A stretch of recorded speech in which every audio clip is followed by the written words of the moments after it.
안녕하세요. 종종 다른 분들의 이야기를 듣다 보면 세상에 이런 일이 있구나 하는 생각을 하면서 살고 있는 평범한 30대 여자입니다. 재작년에 이혼을 하고 아이를 혼자 키우는 엄마이자 워킹맘이기도 합니다. 제가 사는 곳은 서울인데요. 이혼 후에는 그냥 친정 부모님과 함께 살고 있습니다. 아이가 아직 어려서 몇 년간은 부모님의 도움을 받기로 했습니다. 저는 3년 만에 이혼을 했어요. 잘 살았으면 좋았겠지만 이렇게 끝나서 부모님께 죄송할 뿐입니다. 우리 친정의 배를 빌려가며 살면서도 뒤로는 예전에 뒤통수를 맞았던 남편을 생각하면 아직도 가슴이 떨립니다. 사실 전 남편을 콩밥으로 먹인 채 끝냈어야 했는데 말이 참 그렇죠. 친정 엄마는 저를 말리고 겨우 참아서 이혼을 결정했어요. 합의 이혼으로 조용히 마무리 지으려 했지만 끝까지 뻔뻔하게 행동하는 남편 때문에 너무 싫어서 정말 형사고소까지 할 뻔했어요. 엄마는 그 사람이 결코 이혼을 하지 않겠다고 말하더라고요. 계속 일하면서 자식을 이혼 소송이나 형사고발을 해서 그냥 방치할지도 모르겠어요. 법적으로 조치를 취할 수 없는 게 아니라고 해서 양육비를 압류할 수도 있다고 하더라고요. 합의가 이루어지지 않으면 이혼 소송을 통해 재산 목록을 확인하고 이혼해야 할 것 같아요. 그래도 형사고소는 다시 한번 신중히 생각하고 어쩌면 단시일에 끝나지 않을지도 모릅니다. 아마 힘들겠다. 그래도 내 아이, 아빠잖아. 마음은 이해하지만 그렇게까지 하지 말자. 깔끔하게 정리해서 있자. 친정 엄마는 사위가 미워하더라도 아이한테는 아빠로서 전도자가 되는 것이 싫어하셨던 것 같습니다. 어쨌든 제가 이혼한 이유는 파렴치한 남편이 첫 번째 이유였고 남편보다 더 파렴치하고 욕심 많은 시어머니가 두 번째 이유였습니다. 제 이혼 스토리를 말하려면 제에 대한 간단한 소개가 필요할 것 같아요. 우리 친정집은 딸만이 3명이고 제가 첫째 딸입니다. 친정 아빠는 사업을 하고 계십니다. 우선 저희는 대기업이 아니라 직원이 100명인 작은 회사입니다. 아버지는 제가 아버지 아래에서 일을 배울 것을 희망하셨지만 저는 제 직업에 적성이 맞지 않는다고 느껴서 그 일을 제대로 수행할 수 없었습니다. 그 결과 둘째 동생이 대학을 졸업한 후 아버지의 회사에 입사하여 일을 배우다가 결혼하여 이미 2아이를 두었습니다. 제 언니는 결혼한 후 다니던 회사를 그만두고 아버지의 회사에 입사하였고 현재 중요한 위치에서 아버지의 사업을 계승할 준비를 하고 있습니다. 한편 저는 제 전공에 따라 별도의 직업을 가지고 있습니다. 제 동생은 대학을 졸업한 후 저보다 먼저 결혼했지만 그 사실에 대해 전혀 불평하지 않습니다. 저와 제 동생 사이의 나이 차이는 8살이기도 했기 때문에요. 그때만 해도 제게는 결혼에 대한 계획이 전혀 없었습니다. 누구와도 만나지 않고 연애를 하지 않았던 때였죠. 단지 결혼은 반드시 나를 사랑하는 사람과 하겠다는 생각만을 품고 있었습니다.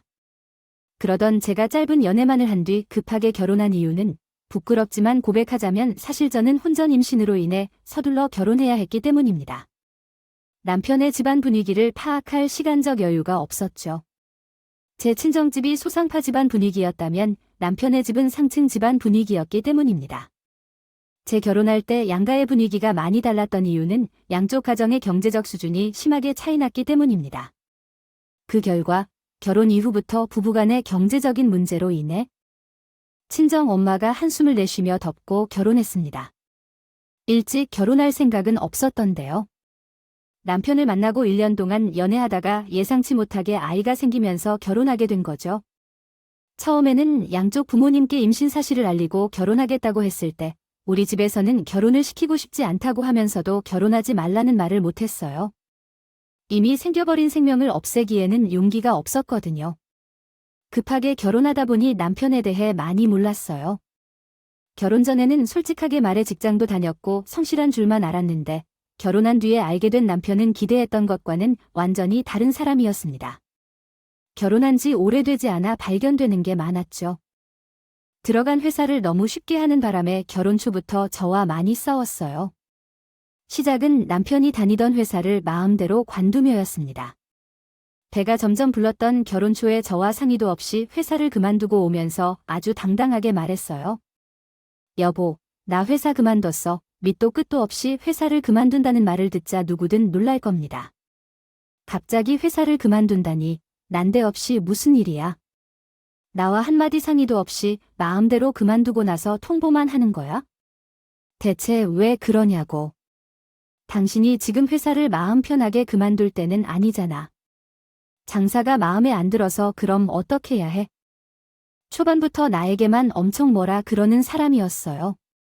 그래서 최근에는 계속해서 트집을 잡고 짜증나게 만들어서 결국 때려치웠어요. 이제는 조금 쉬면서 천천히 일을 찾아볼 거예요. 계속해서 백수로만 있을 생각은 아니니까 시간 좀 주세요. 당신의 버는 돈으로 우리 가족 2명을 굶게 만들고 살 수는 없는 일이죠. 먹고 사는 것도 중요한 문제니까 앞으로는 다른 회사에서 일하다가 마음에 안 들면 또 떠날 거예요. 그렇게 함으로써 생활이 되겠냐는 말인가요? 아이짱, 정말 잔소리 그만해요. 내가 다 알고 있어요. 그래. 왜 여기서 얘기하느냐고. 안달나게 힘주게 하고 격려해주는 게 더 도와줄 거야? 아무 말 없이 당신이 회사를 해고당한 이유가 있다면 이해해야겠지. 하지만 인간관계 하나 처리 못해서 해고된 사람에게 위로를 해주는 소리를 할 필요 없어. 걱정 마. 이제 못할 경우 나가서 근처 식당에서 일이라도 도와줄 테니까. 시어머님의 식당을 하시는데 먹고 사는데 지장이 없도록 남편이 취직하지 못해도 걱정 마세요. 만약 저와 배우자 사이에 상의도 없이 직장을 그만두고 백수 생활을 하기로 한다면 그렇게 결정해도 돼요. 집안일을 열심히 해야겠다고 생각해요. 하지만 제가 임신한 몸이라 출퇴근하는 것이 얼마나 어려운지 모르는 사람들이 거의 집안일을 도와주지 않았어요. 집에 있는 동안에는 제가 해먹은 것들을 치웠으면 좋겠는데 저녁에 집에 오면 하루 동안 쌓인 설거지가 마구 있었고 저녁을 해먹는 것은 제가 돌아올 때까지 기다리며 손가락만 빨고 계셨어요. 그리고 밥 해달라고 요청하는 남편을 보면 예쁠 리가 없겠죠. 그래서 저는 매번 잔소리를 해야 했고 남편은 그런 소리를 싫어해서 방어적 태도로 나와서 서로 싸우게 되었어요. 그렇게 한 석 달을 키우다가요. 도저히 참을 수가 없더라고요. 남편은 들뜬다 해봤자 소용이 없을 것 같아요. 시댁에 남편의 실직 사실을 알렸습니다. 어머니, 남편이 회사를 그만둔 지 벌써 석 달째인데 돈을 벌러 나갈 생각을 전혀 안 한답니다. 저가 돈을 벌면 아무래도 제게 기대하시는 모양이에요. 어머니께서 잘 이해해 주세요. 저 요즘 정말 힘들어요. 집에서 청소하면서 빨래하는 등 저를 도와주는 게 하나도 없다고요. 제가 털어놓자마자 어머니는 당혹해 하셨습니다. 고대의 아빠가 여전히 정신을 못 차렸군. 아이고, 내가 일단 얘기를 해봐야겠다. 혹시 여러분은 생각이 있지 않으신가요? 애도 낳아야 하는데 무작정 눕거나 생각할 수는 없을 것이다. 어머니는 그러한 대답을 하셨지만 남편에게 따로 혼내거나 타이려 했는지는 모르겠습니다. 왜냐하면 남편의 태도는 아무런 변화가 없었기 때문입니다. 그런데 잠시 후에 어머니께서 우리 부부를 집에서 함께 식사하자고 부르셨습니다. 그래서 가보니 시어머니, 시아버지, 남편, 여동생이 다 모셨고요. 그냥 임신한 며느리가 안쓰러우셔서 부르신 줄만 알았던 저는 아무 생각 없이 밥만 먹었습니다. 그런데 밥을 다 먹기도 전에 시아버지가 갑자기 이러한 말씀을 하시기 시작하셨습니다. 가능한 한 읽기 쉬운 양식으로 쓰려면 문장을 더 직관적이고 구조화된 형태로 재구성해야 합니다. 아래는 다시 작성한 더 읽기 쉬운 버전입니다. 현우가 회사를 그만두었다는 소식을 들었다. 나 역시 마음이 좋지 않아서 고민을 해왔어. 너도 힘들 것 같지만 내가 오늘 너를 부른 이유는 이 때문이야. 부인이 남편의 회사 그만둔 것을 이유로 나를 부른 거면 부인이 남편을 따뜻하게 다루게 될 것 같았지. 아버지의 회사에 자리를 부탁하면 어떨까 생각했는데 그것이 쉬운 방법이라는 것을 왜 먼저 생각하지 못했을까? 가족이 진정 아버지의 회사에 들어가 돈을 벌어오는 게 정말 좋은 일이 아닐까? 아래는 수정된 내용입니다. 시어머니가 남편을 자기 아버지 회사에 취직시켜 주기를 바라는 말씀을 하셨습니다. 저는 우선 제 입장을 밝혔습니다. 제가 회사 업무에는 전혀 개입하지 않았기 때문에 그 일은 어려울 것 같습니다. 아버지나 가족들이 같은 회사에서 함께 일하는 것은 불편할 수도 있습니다. 이미 제 동생 부부가 아버지의 일을 이어받을 예정이라고 하니까요. 이에 시어머니께서 끼어들어 가족이 함께 일하는 것이 왜 불편한지 물으셨습니다. 가족이 함께 일하는 회사는 당신에게도 장점이며 당신이 당당해지려면 아버지 회사에 기여해야 한다고 하시니까요. 지금 남편이 쉬고 있으면 내 친정 아버지 회사에 취직하거나 할 수도 있을 것 같다고 하셨습니다. 이런 건 우리가 말하기 전에 내가 먼저 고민했어야 하는 것이다. 너는 말로는 남편이 취직 걱정한다고 말했지만 손을 놓고 있었던 것과 다름이 없어. 또한 자기 아들을 챙기는 말만 하고 계시다. 솔직히 제 입장에서는 어이가 없었어요. 그래서 다시 한번 말씀드렸어요. 친정 아빠 회사는 제 적성에 맞지 않아서 들어가지 않겠다는 거예요. 아빠가 회사를 경영하신다고 해서 자식들에게 권리가 있다고 생각하지 않아요. 저희 부모님도 자식들에게 당연히 줘야 한다고 하는 분도 아니시고요. 저는 남편이 저한테 기대지 말고 좋은 회사를 찾아서 취직했으면 좋겠어요. 솔직한 제 마음은 이래요. 이해해 주시면 좋겠어요. 그런데 그때부터 시부모님의 표정이 사납게 바뀌면서 어처구니 없는 말을 늘어놓기 시작했습니다. 나중에 너희 부모님께서 돌아가실 때 재산을 나눌 때 그럴 걸까요? 동생에게 다 줘도 괜찮아요. 멀쩡히 계시는 부모님의 재산 이야기를 꺼내셨는데 그때는 조금 격양된 말투로 다시 했습니다. 그건 먼 훗날의 얘기고요. 솔직히 부모님께서 바라시는 것은 없어요. 우리 부모님도 자식으로서 조건 없이 다 주시는 분들이 아니세요. 저는 친정 아빠 회사 일보다는 제가 하는 일을 좋아해요. 아빠가 회사에서 얻는 혜택에는 흥미가 없어서 안 그런 얘기를 다시 하지 않으셨으면 좋겠어요. 솔직히 아빠 회사에 충심을 다 바쳐 놓은 것도 아니어서 혜택을 받을 생각을 하는 게 어디 있겠어요? 그러나 어머니께서 답답한 듯하게 말씀하셨습니다. 아이고, 그래, 찰떡이구나. 잘 됐어. 너가 혜택을 받지 않으면 남편이라도 받아야 하는 거 아니냐? 만약 내가 지금 다니는 회사에 다니지 않는다고 한다면 내 아빠가 분명히 내 자리를 하나 마련해 줬을 거니까 그저 내 남편이 준다고 생각하면 될 것을 목을 어렵게 생각하니 계속 이렇게 미련을 버리시길래 딱 잘라서 싫다고 했습니다. 제가 거절을 하니 저녁 식사 자리의 분위기는 엄청나게 싸늘해져 버렸고요. 웃긴 건 남편이었습니다. 본인 이야기를 하는 중인데 자기 부모님이 며느리에게 어이없는 말을 하는데도 입을 다물고 앉아 있더라고요. 그걸 보고요. 하도 기가 막혀서 한마디 했어요. 당신은 무슨 이유로 그만뒀는지 기억이 안 나요? 다른 사람들과 일을 할 줄 모르면 다른 회사에서도 일을 못하게 될 거예요. 그랬더니 뚫린 입으로는 잘 말을 하기는 하더라고요. 설마 장인어른이 나를 말단 사원으로 받아주실까요?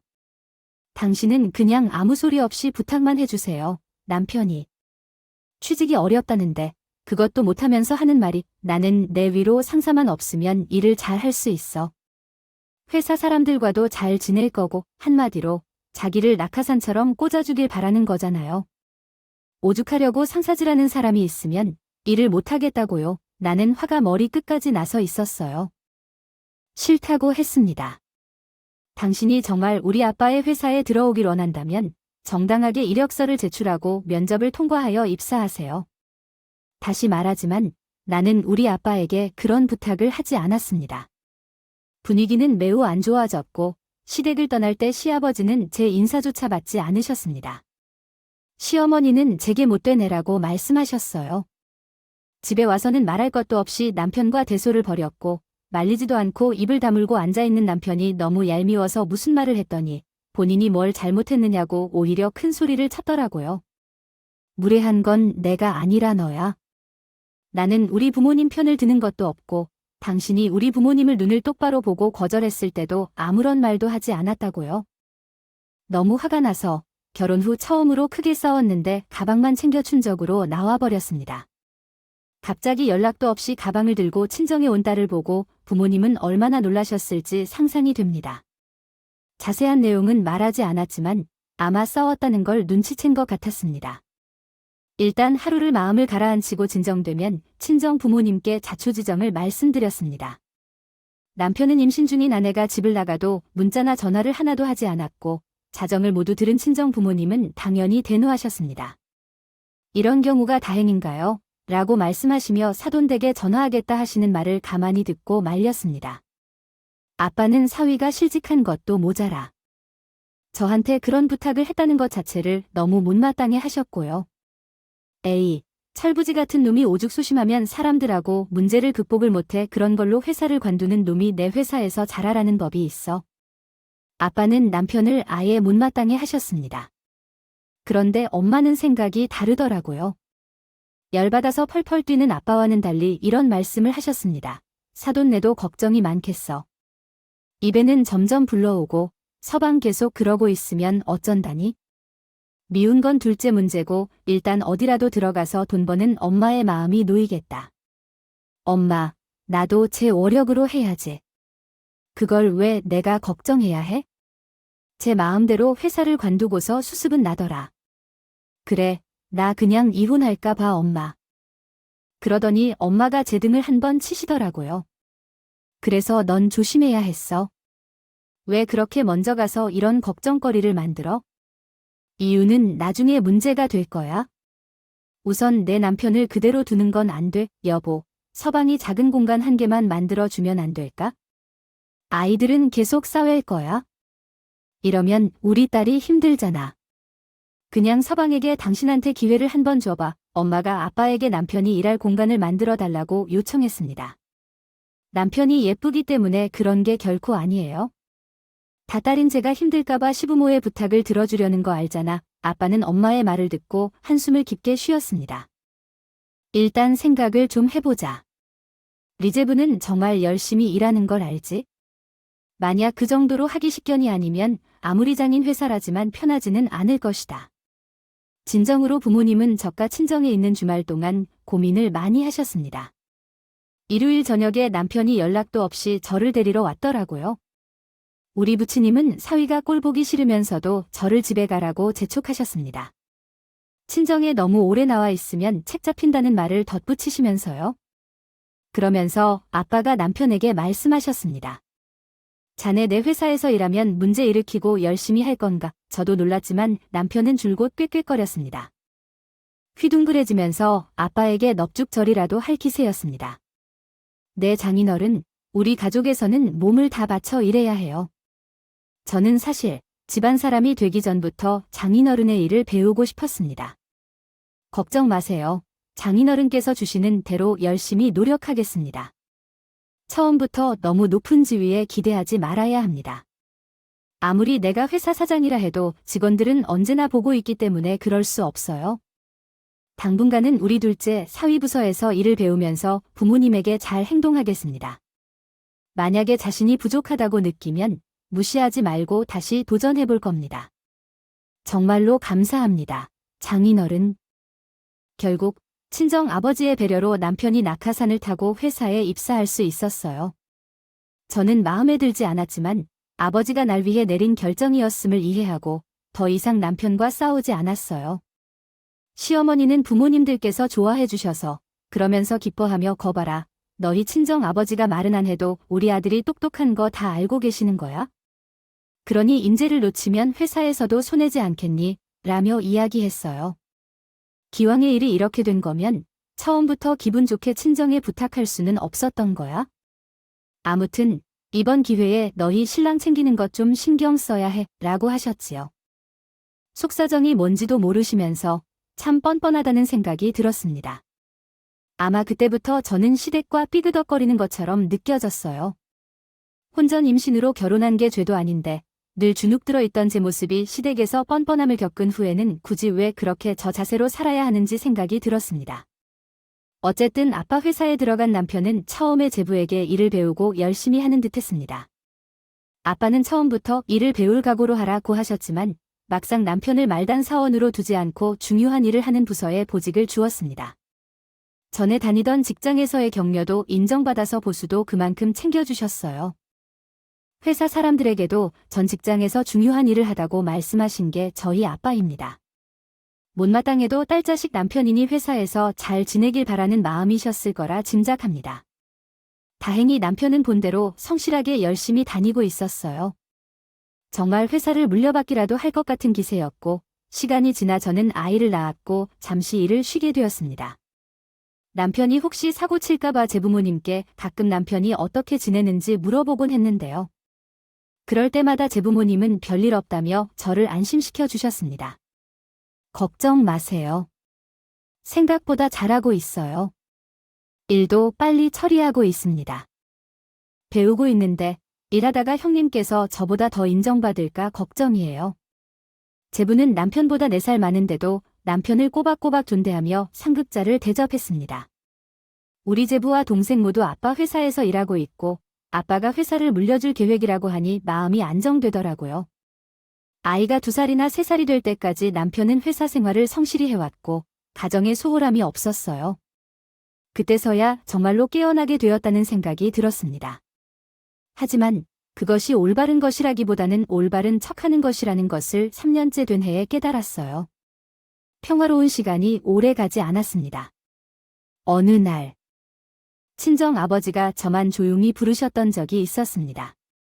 남편에게 비밀로 하고 오라는 말에 걱정되어서 저는 급히 친정으로 갔습니다. 그러나 그 자리에는 제부와 아버지가 함께 앉아 계셨습니다.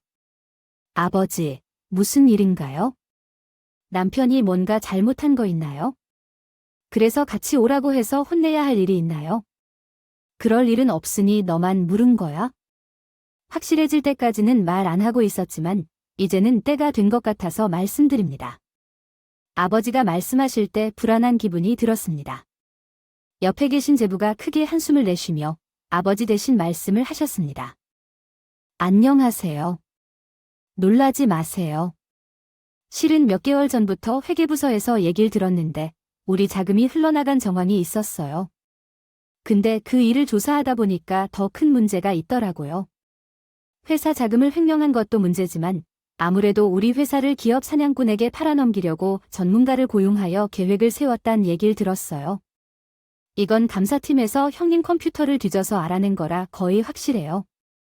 형님은 증거를 지우려고 컴퓨터에서 삭제했지만 그 방식으로 다 알아냈습니다. 이 문제를 처형 그냥 넘길 일은 아니에요. 이 문제 때문에 보자고 한 거예요. 그 말을 듣자마자요. 머리가 아찔했습니다. 이 말씀은 그러한 처사까지 한다는 건데 이 사람이 얼마나 양심을 상처받는지 생각해 볼 일이 있겠지요. 횡령한 금액이 얼마나 되는지 궁금한데 대략 2억 정도인 것 같습니다. 자료를 검토하고 거래업체에 전화했는데 몇 년 전부터 거래하던 업체였고 꾸준히 자금 회수가 이루어졌다고 하더군요.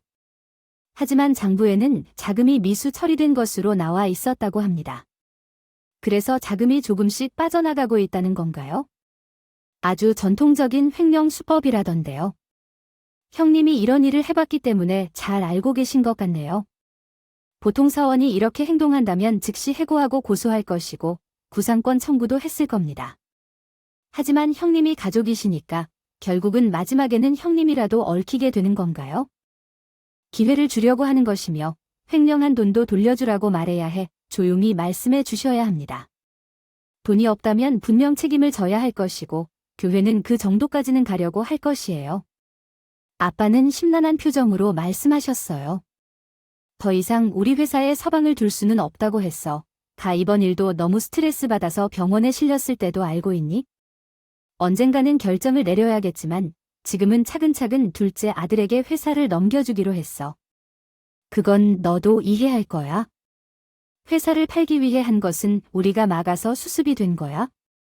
우려할 필요 없지만 회사 돈을 횡령한 일은 그냥 넘어갈 수 없어.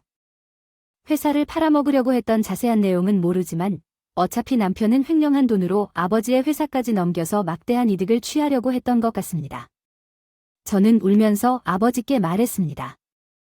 아버지, 제가 어떻게든 돈을 빼돌려 가져올 테니 회사를 파는 일은 그 사람이 감수해야겠죠. 염치 없지만 그래도 제가 당신의 아이니까 감옥에 가는 일만은 면하게 해주세요. 마지막으로 부탁드릴게요, 아버지. 아버지는 본인과 제 사이가 난감해하셨지만 남편을 감옥에 보낼 생각은 두 분 다 하지 않았습니다. 제가 곧바로 남편에게 가서 모든 사실을 말했고 남편은 이미 감사팀에서 쓰던 컴퓨터를 가져갔을 때부터 범죄 행각이 드러난다는 것을 알 것이라고 생각했습니다. 눈치챈 듯 했습니다. 아마 머리를 굴려가며 변명거리를 만들어내느라 바빴을 테고요. 제가 울면서 남편의 등을 때리며 어쩔 거냐 했더니 한다는 소리가 돈만 그대로 채워놓으면 상관없지 않냐고 뻔뻔하게 대답했습니다. 너무 기가 막혔습니다. 그동안 아버지와 제부가 남편을 신뢰했던 것에 대한 배신을 하고도 남편은 잘못을 뉘우치는 기색이 없었습니다. 오히려 더 뻔뻔하게 나오더군요. 설마 장인어른이다 감옥에 쳐넣겠어? 그래도 사위잖아. 나 전과자만 들면 당신은 전과자 마누라 되는 거고 말이야. 그래, 내가 횡령한 건 잘못이지. 그건 입이 10개라도 할 말이 없다. 그 돈은 내가 회사에 돌려놓을 거야? 그럼 나 다시 실업자 되는 건가? 이렇게 이야기하고 싶습니다. 당신은 정말 미쳤어. 너무 대단해. 아버지가 회사에 출근해야 한다고 생각하지 마세요. 당연한 일이 아니에요. 철판을 깔지 않으면 우리 아버지와 제 적 삼촌 얼굴을 못 볼 거예요.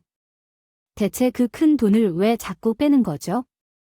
이제는 우리 집에서 당신이 덕을 보지 않아도 됩니다. 아버지가 회사를 우리 적 삼촌과 제 동생에게 물려주겠다고 선언했으니까 헛된 꿈을 꾸지 말고 다른 일자리를 찾아보세요. 그렇게 될 줄 알았어요. 장인어른은 처음부터 나를 싫어했다고 하셨어요. 나에게 회사를 맡기려는 생각은 먼저 없었던 거 알아요. 아, 일만 잘 됐었다면 몇십억을 벌 수도 있었는데 아깝네요. 남편이 끝까지 정신 못 차리는 것을 지켜봤을 때 이혼을 고려했습니다. 친정에서 제게 그런 피해를 준 사람을 아버지라고 참고 살기 싫었습니다. 당장 내 집에서 나가라. 빼돌린 돈을 이번 주까지 가져와라. 그렇지 않으면 이 집에 발을 들이지 말아야 할 것이라고 말했습니다.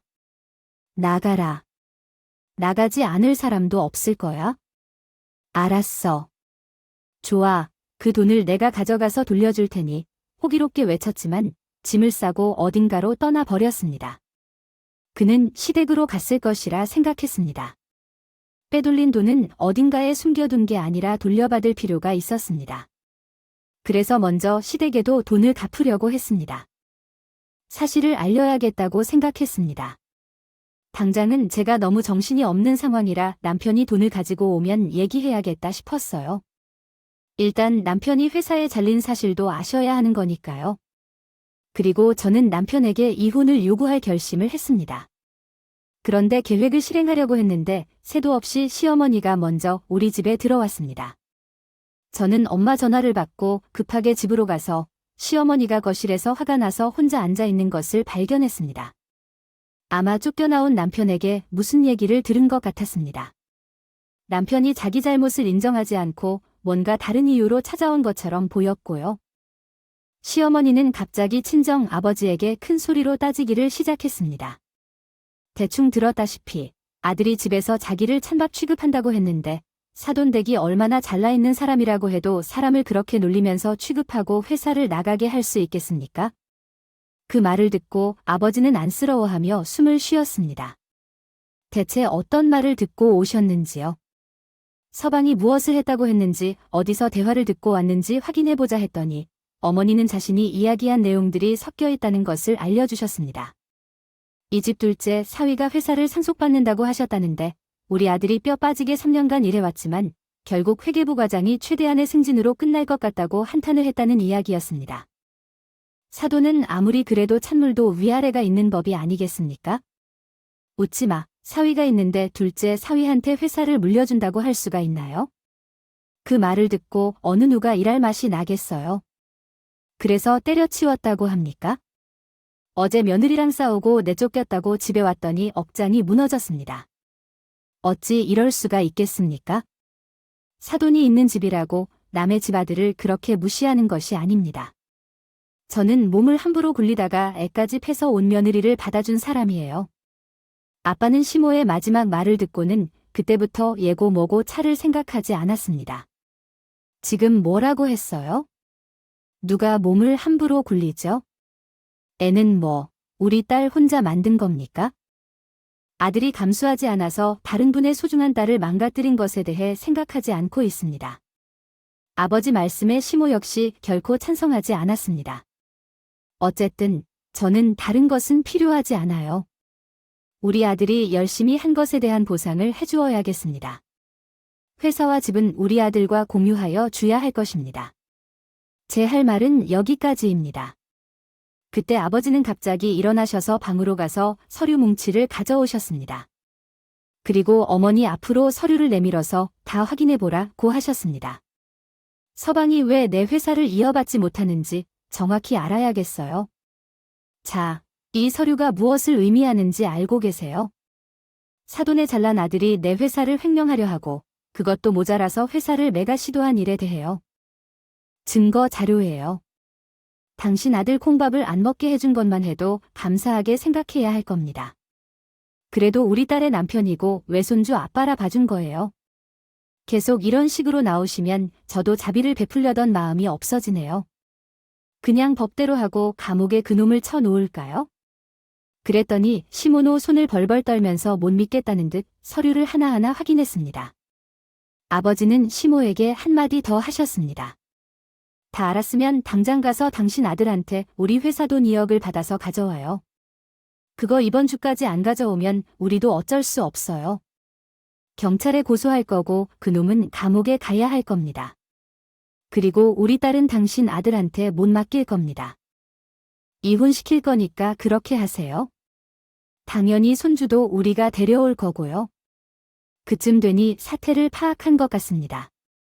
시어머니는 조금 전까지 기세등등하던 모습은 없어지고 아빠에게 싹싹 비셨습니다. 아이고, 난 사돈이 이런 일도 모르고 큰 실례를 했네. 우리 아들이 그런 놈이 아니라고요. 분명히 누가 뒤에서 조종한 사람이 있을 거라 생각해요. 그 큰 돈을 왜 가져갔을까요? 그럴 리가 없는데 사돈, 혹시 그 둘째 사위랑 짜고 치다가 우리 아들한테 떠넘기는 거 아닐까요? 아들이 그렇게 머리 좋은 놈이 아닌데요. 분명 음모가 있어요. 제발, 모자라도 그 상황에서도 부탁이에요. 아들을 감싸며 제부까지 의심하는 말을 하는 겁니다. 정말 모든 애는 몸 안 보인다더니 어쩜 생각하는 게 저럴까 싶었습니다. 아버지는 기가 막혀 하셨고요. 사돈댁 참 힘들게 사십니다. 대체 그런 생각은 어디서 나오는 겁니까? 말도 안 되는 소리 하지 말아요. 우리 둘째 사위가 그동안이 서방한테 얼마나 잘했는지 아세요? 4살이나 어린 놈을 깎듯이 대우해주고 일하는 것도 허물없이 다 알려준 사람입니다. 대개 아들보다 100번 1000번 뛰어난 사위예요. 그러니 마음 놓고 회사를 물려주지요. 쓸데없는 소리 말고 당장 돌아가서 돈을 가져오세요. 그러자 어머니는 정말로 자리에 주저앉아 아빠 바짓가랑이를 붙잡고 사정을 하셨습니다. 알겠습니다. 사돈 말이 100번 맞아요. 제가 집에 가서 어떻게든 우리 아들 빼는 돈을 마련해 오겠습니다. 그러니까 애들이 엄마는 시키지 말아주세요. 손주 녀석이 아빠 없이 자라는 꼴을 보실 수 있나요? 절대 안 됩니다. 제발 엄마는 시키지 말아주세요. 그렇게만 해주시면 제가 앞으로 며느리를 아주 떨어뜨리고 살겠습니다.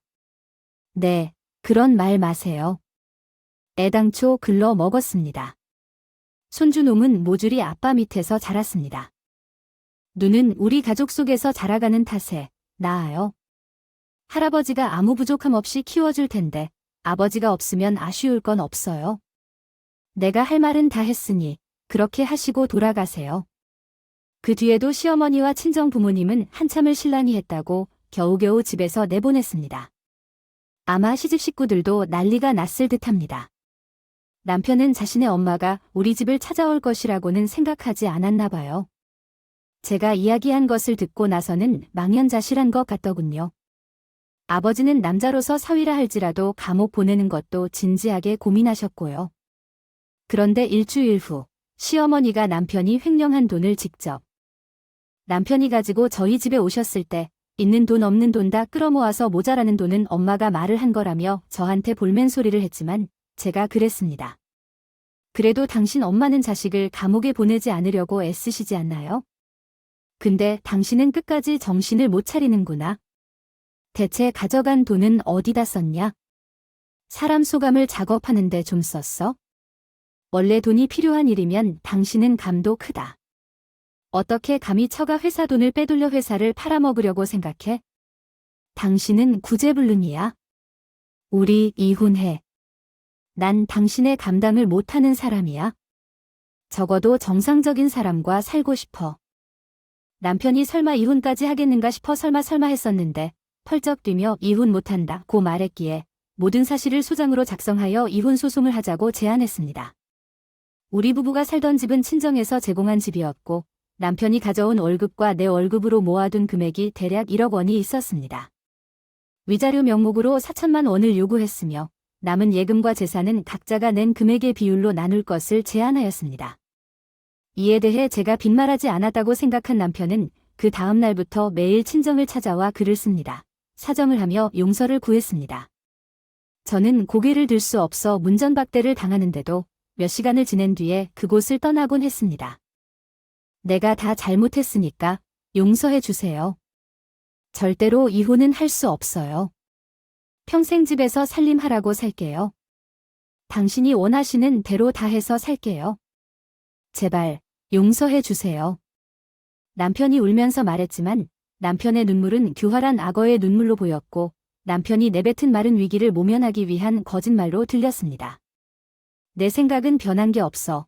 계속 이렇게 만약 부담스럽게 하면 당신이 원하시는 대로 처리하라고 아빠에게 얘기해 버릴 거예요.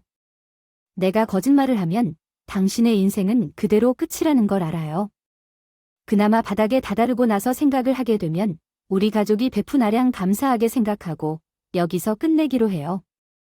남편이 가장 두려워하는 말은 이혼이라는 말보다 무서워합니다. 콩밥을 먹인다는 말이었죠. 제가 말한 한마디로 그렇게 될 거라는 걸 알고 있었는지요? 결국 이혼에 합의했습니다. 위자료와 재산 분할도 제가 유리하게 협의받았고요. 아이가 아빠를 보고 싶다면 어쩔 수 없겠지만 솔직히 말해서 아이에게 아빠를 보여주고 싶지 않았어요. 그래서 양육비도 일시적으로 청구할까 고민했어요. 그런데 그건 친정 엄마가 반대하셨어요. 그래도 천륜인데 자기 뿌리를 알아야 하고 나중에는 아빠를 찾게 되어 있다면서요. 그래서 면접 교섭은 한 달에 한 번 하기로 했습니다. 숙려기간이 아이가 있으면 반년 정도가 되던데 그 기간 동안 시어머니에게 얼마나 협박과 회유를 당했는지 모르겠습니다. 그러다가 나중에는 한참 동안 웃으며 미안해. 모든 게 아들을 잘못 키웠어. 내 탓이야 하시더군요. 그것이 진심인지 아닌지는 아직도 모르겠습니다. 협의 이혼은 당사자들끼리 의견이 맞으면 끝인 줄 알았는데 모든 이별이 그럴 수는 있겠지만 참으로 어려웠습니다. 결코 아름다운 것이 아니었어요. 서로의 밑바닥을 확인하는 과정이었기 때문에 우리 부부의 결혼을 망친 가장 큰 이유는 무엇이라고 생각하시나요? 물론 이런 결혼을 한 제가 제일 병신이긴 하지만 저는 욕심 많고 염치 없는 남편과 그 가족 때문이라고 생각해요. 아마 그런 일이 없어도 언젠간 이혼할 운명이었을 것 같기도 하고요. 전 남편은 우리 아버지 회사가 아니라 다른 회사에서도 분명 큰 실수를 저질렀을 것입니다. 어쨌든 모두 지나간 일이 되었고 이제는 아이와 함께 잘 살아야 하니까요. 제 결혼과 이혼을 모두 함께 지켜보고 이해해 주신 친정 부모님과 동생들에게 익명의 공간을 통해 감사의 말씀을 전하면서 이야기를 마치겠습니다. 긴 이야기를 들어주신 구독자분들께 감사드립니다.